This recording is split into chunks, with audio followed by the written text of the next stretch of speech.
বাংলাদেশে নারী ও শিশুদের বিরুদ্ধে ধর্ষণের অপরাধ প্রতিরোধে আইন ও শাস্তি ব্যবস্থা অত্যন্ত গুরুত্বপূর্ণ। বর্তমানে বাংলাদেশে ধর্ষণের জন্য কঠোর শাস্তি নির্ধারণ করা হয়েছে।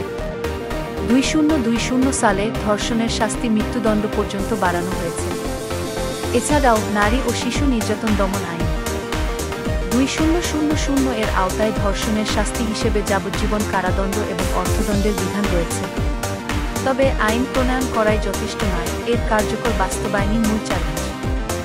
প্রথমত, অনেক ক্ষেত্রে ভুক্তভোগীরা সামাজিক লজ্জা ও হুমকির কারণে অভিযোগ করতে দ্বিধাগ্রস্ত হন। দ্বিতীয়ত, তদন্ত প্রক্রিয়ায় বিলম্ব এবং অপরাধীদের প্রভাবশালী অবস্থান বিচার প্রক্রিয়াকে বাধাগ্রস্ত করে। তৃতীয়ত, আইন প্রয়োগকারী সংস্থার দক্ষতার অভাব এবং বিচার ব্যবস্থার দীর্ঘসূত্রিতা অপরাধীদের শাস্তি নিশ্চিত করতে ব্যর্থ হয়।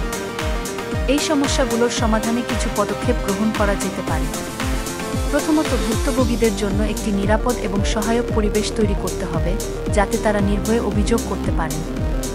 দ্বিতীয়ত, তদন্ত প্রক্রিয়াকে দ্রুত এবং কার্যকর করতে আধুনিক প্রযুক্তি ও প্রশিক্ষণের ব্যবহার বাড়ানো উচিত।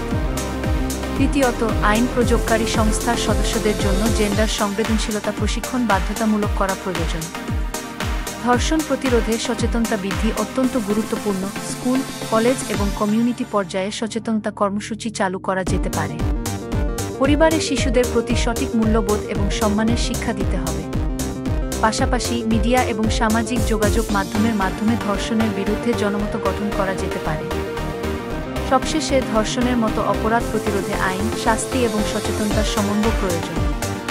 একটি ন্যায়বিচারপূর্ণ সমাজ গড়তে আমাদের সবাইকে একসঙ্গে কাজ করতে হবে। এই প্রচেষ্টায় আপনি কিভাবে ভূমিকা রাখতে চান?